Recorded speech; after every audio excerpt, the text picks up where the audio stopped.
Del Padre, del Hijo, del Espíritu Santo. Ave María Purísima. Santo Hermano Jacinto. Queridos amigos, hermanos y hermanas, vamos a predicar, a contemplar el Evangelio del día de hoy. Está muy rico en enseñanzas. En este domingo 14 después de Pentecostés. El principio que Cristo quiere enseñarnos el día de hoy es que no hay que hacernos esclavos de las riquezas. Porque el que ama las riquezas es esclavo de las riquezas. Y con todo lo que conlleva las riquezas, que son las pasiones y los desórdenes que conllevan esa esclavitud. También, como consecuencia, Jesucristo no quiere que nos preocupemos demasiado por las cosas del mundo. En lugar de ello hay que abandonarse a la divina providencia. Pensar primero en la salvación, en las cosas del alma, y lo demás se nos dará por añadidura. O sea, Dios se va a encargar de lo demás. Por eso al final del Evangelio Jesucristo concluye, dice, buscar primero el reino de Dios y su justicia, o sea, la voluntad de Dios, lo que Dios ofrece, lo que Dios quiere de nosotros, buscarlo primero, las cosas del alma, la voluntad de Dios, el deber de Estado, y lo demás vendrá por sí solo. Dios lo proveerá. Entonces Jesucristo, para comenzar a explicarnos esta enseñanza, nos da otro principio. Dice que nadie puede tener dos señores. Porque terminará, si alguien tiene dos señores, terminará odiando y despreciando a uno y amando y adhiriéndose siguiendo al otro. ¿Sí? Nadie puede tener un pie aquí y un pie allá. Eso es imposible. ¿Por qué? Porque es absolutamente irreconciliable Dios y las cosas de Dios con las cosas del demonio y el malo que es el demonio. No se pueden reconciliar, no pueden vivir juntos. No puede haber convivio, no puede haber compromiso, no puede haber mezcla de cosas divinas con cosas malas, diabólicas. Por eso nadie puede servir a dos señores. Por eso hay que saber distinguir, a discernir qué es de Dios. Por eso la fe, la doctrina católica es tan importante conocerla, defenderla, amarla, para poder profesar la fe en delante de Dios y de los hombres y poder estar del lado de Cristo. Porque aquel que no conoce su doctrina, o no la ama, no la defiende, y no hace por definirse en público cuál es su posición con respecto a Dios, ese tal no está del lado de Dios, está del lado del enemigo de Dios, que es el demonio. Y es que hay que comprender que nos han cambiado de religión en los últimos 50 años con el Vaticano II. Le han hecho pensar a los católicos que se sirve a Cristo,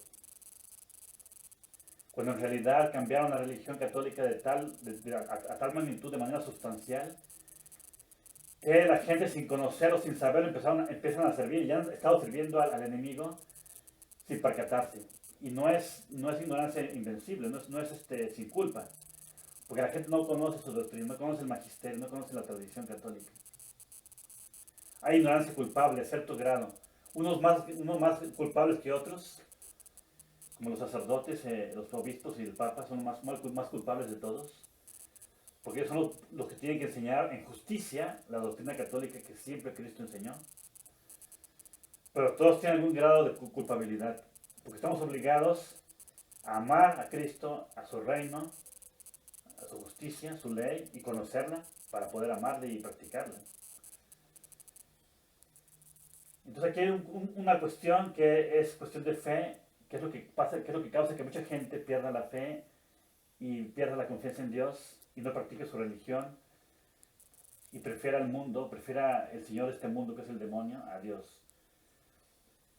El principal problema es que la gente se deja llevar por las apariencias, porque el demonio ofrece bienes presentes, porque es el príncipe de este mundo, Dios permitió eso, pero transitorias y engañosas, mentirosas. Entonces la gente lo que quiere en este momento, por eso hay gente que se afana por bienes presentes, que son la salud, la riqueza, los honores, el buen nombre, las escuelas, el tener respaldo para el futuro, todo ese tipo de cosas son bienes presentes de este mundo. Pero son transitorias y engañosas porque Dios no los promete en esta tierra. Y Dios no quiere que buscamos primero la añadidura antes que buscarlo a Él. Es lo contrario. O sea, lo que Cristo nos ofrece es bienes lejanos, ¿sí? Que sabemos por la fe, la esperanza y la caridad que vamos a alcanzar, porque Cristo lo permitió. Pero son verdaderos y eternos.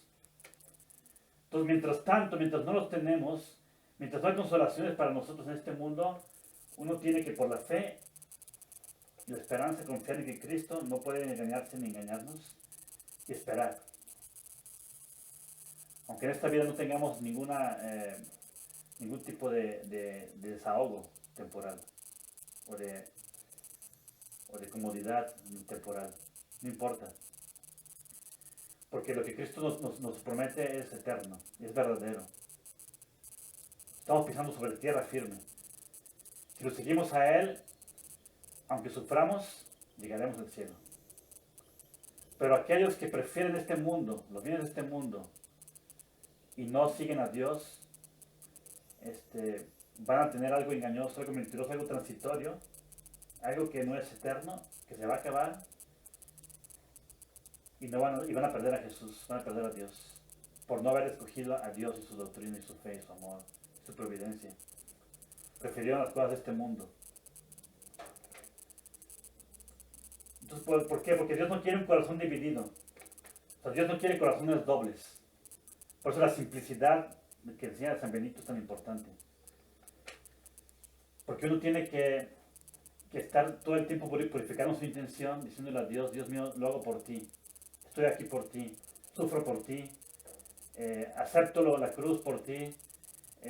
No voy a buscar otra cosa sino a ti, tu fe, tu ley y tus promesas. Aunque sufra, aunque me crucifiquen. Pero los corazones dobles, que hay muchos, casi todos son dobles, dicen, no, yo soy buen católico, yo rezo, yo no mato, pero también me gusta siempre agradar a mis amigos, recibir beneficios del mundo, hacer compromisos con el enemigo para no tener guerra con ellos y callar la verdad para que no me persigan. Ese tipo de gente tiene un doble corazón. Casi todos los católicos son así. Dicen que son católicos, pero en la verdad están sirviendo al mundo, al demonio y a sí mismos. Y aquellos no están sirviendo a Dios, están sirviendo al otro. Porque Dios no permite que le hagan competencia. O sea, Dios es un Dios celoso. No permite que le pongamos al mismo nivel de los demonios. Por eso Jesucristo usó como comparación el Evangelio al dios de los sirios que se llamaba Mamón. Mamón era el dios de los sirios, el dueño de las riquezas, así se consideraba. Que aparentemente gobernaba todo y poseía todo, la plata, el dinero en este mundo. Entonces, por eso Jesús dijo, nadie puede servirme a mí y a él. Si me sirven a mí, yo les daré lo que necesiten. Pero si deciden servirlo a él, me van a perder a mí. Yo me retiro de ustedes. Pero lo que quiere Jesús es que nos despeguemos, nos apeguemos de las cosas de este mundo, de nuestra voluntad y de lo que ofrece el enemigo. Porque la gente, precisamente por eso de la vacuna, la gente se traicionó a Dios para poder hacer la vacuna, para poder recibir beneficios del gobierno y de la gente y de la sociedad y de la salud. Traicionaban a Cristo para seguir recibiendo beneficios de este mundo. Es un ejemplo clásico de lo que ha pasado los últimos 2 años.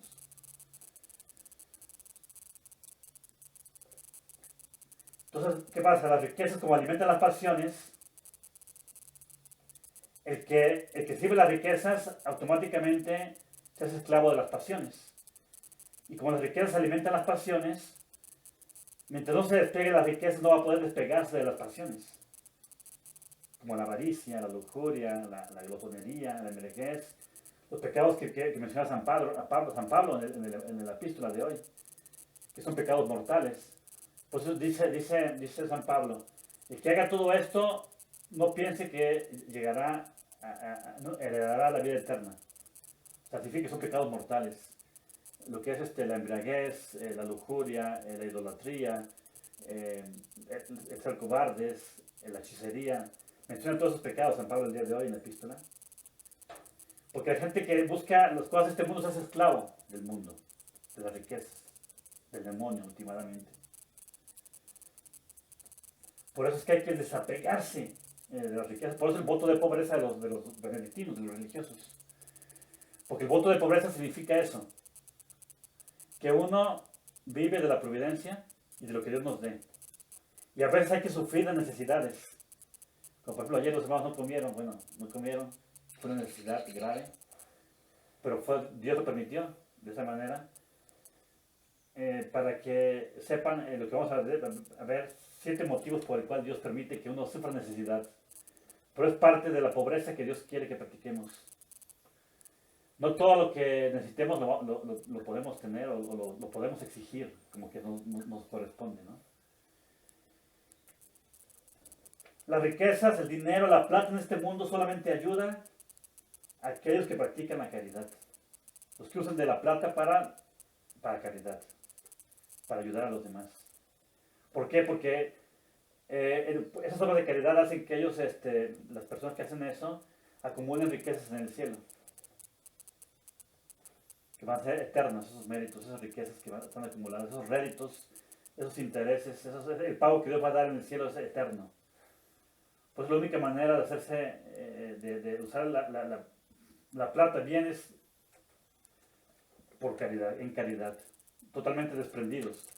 Están listos para darlo todo por Cristo y por los hermanos en cualquier momento. Porque Dios va a proveer, aunque uno se quede sin nada para mañana, Dios va a proveer. Esa es la enseñanza. Entonces también la gente tiene excesivos miedos. Es la falta de fe, es un pecado contra la providencia y un pecado de desconfianza en Dios. La gente tiene excesivos miedos, por ejemplo, quieren prever demasiado el futuro. Se dicen, ¿qué voy a hacer para mi vejez, mis pensiones? Y esos miedos, esas preocupaciones hacen que hagan compromisos con el mundo, que falten a Dios, a sus mandamientos. Por ejemplo, la gente se preocupa mucho por la salud. La gente me dijo, no, es que mi salud estaba en problema, me tuve que poner la vacuna aunque era ofensiva a Dios. Si la gente hace muchas cosas por tener salud, inclusive prohibidas, muchas prohibidas. O por ejemplo, la gente dice, por si acaso voy a hacer esto, por si acaso. Esos son excesivos miedos y preocupaciones.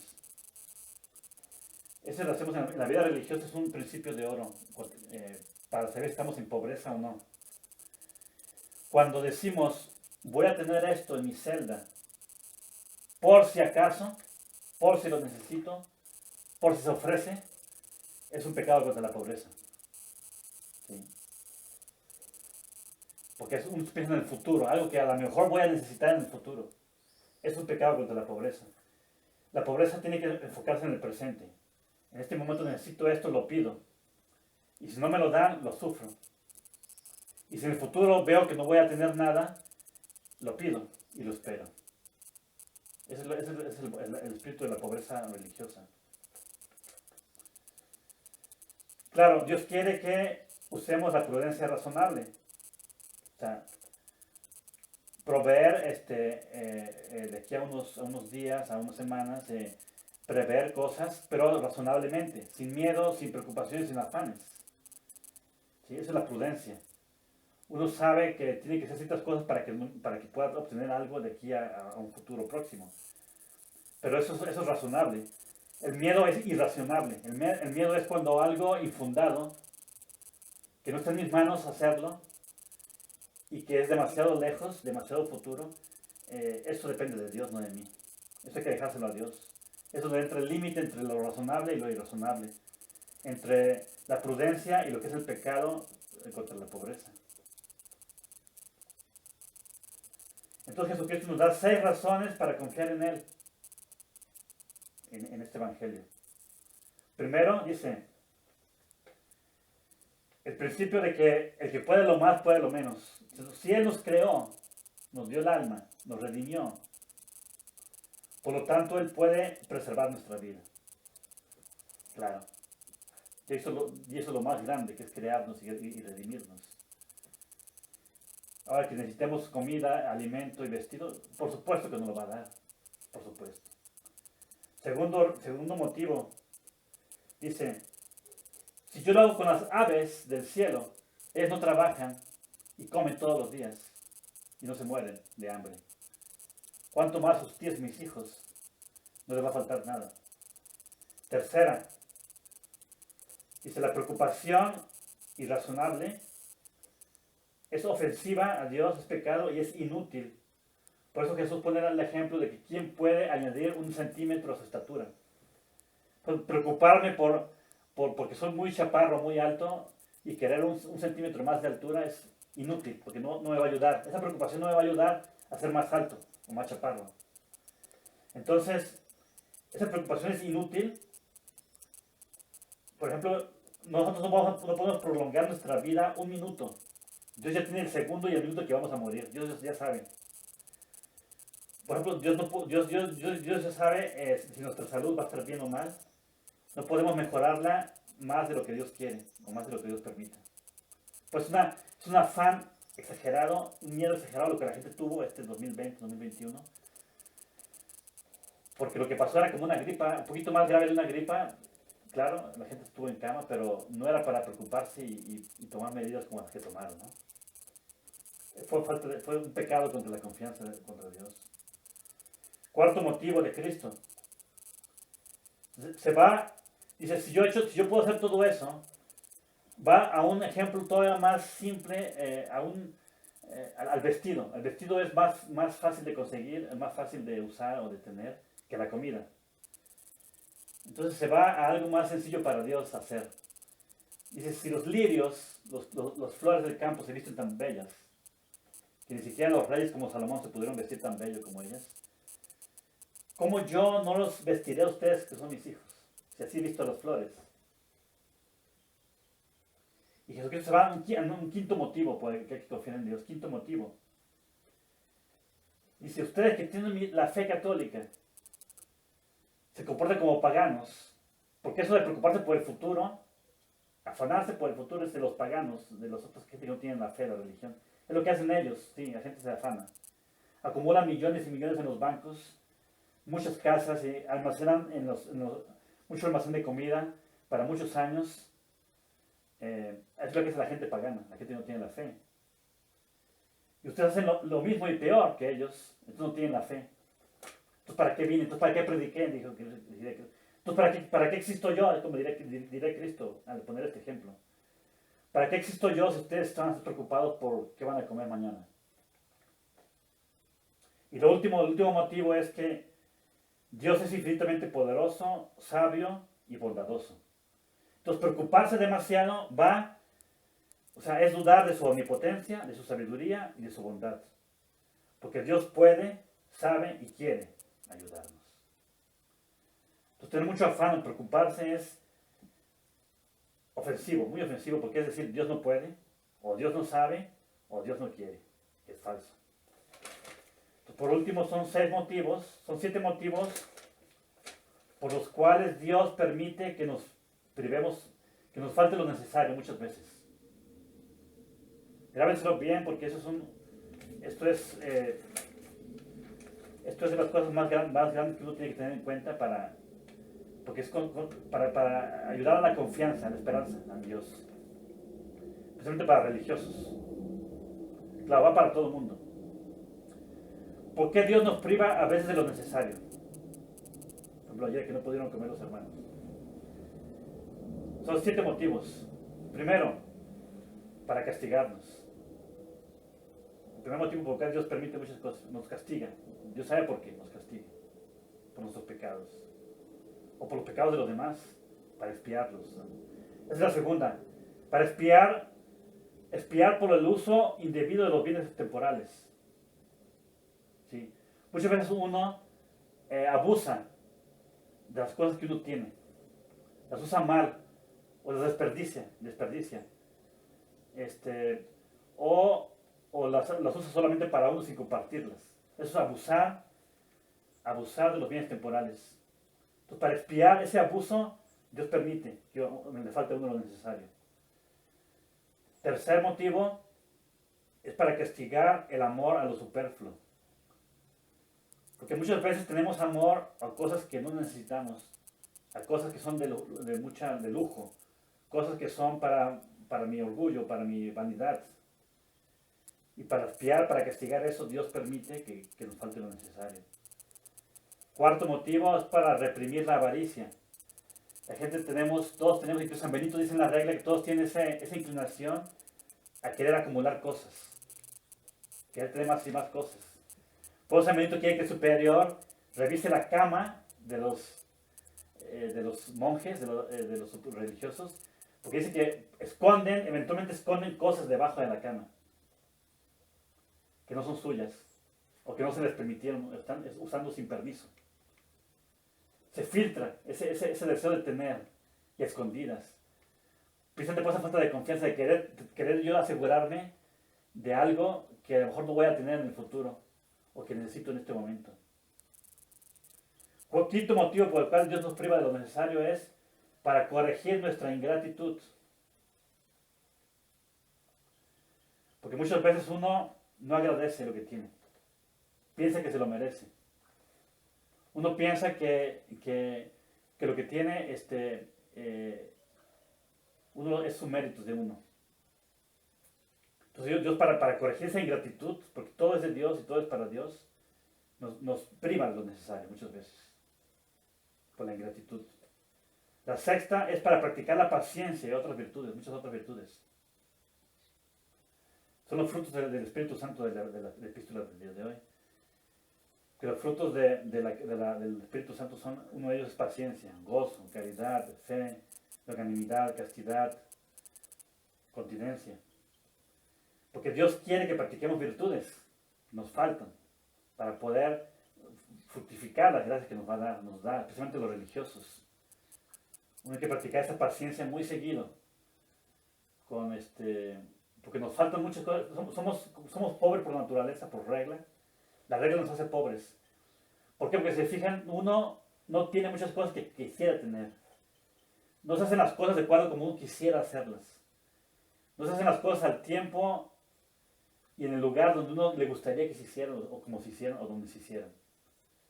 Entonces uno se priva de muchas cosas voluntariamente en la vida religiosa. Uno se hace pobre. Entonces el motivo es, precisamente uno de esos, es para practicar la paciencia.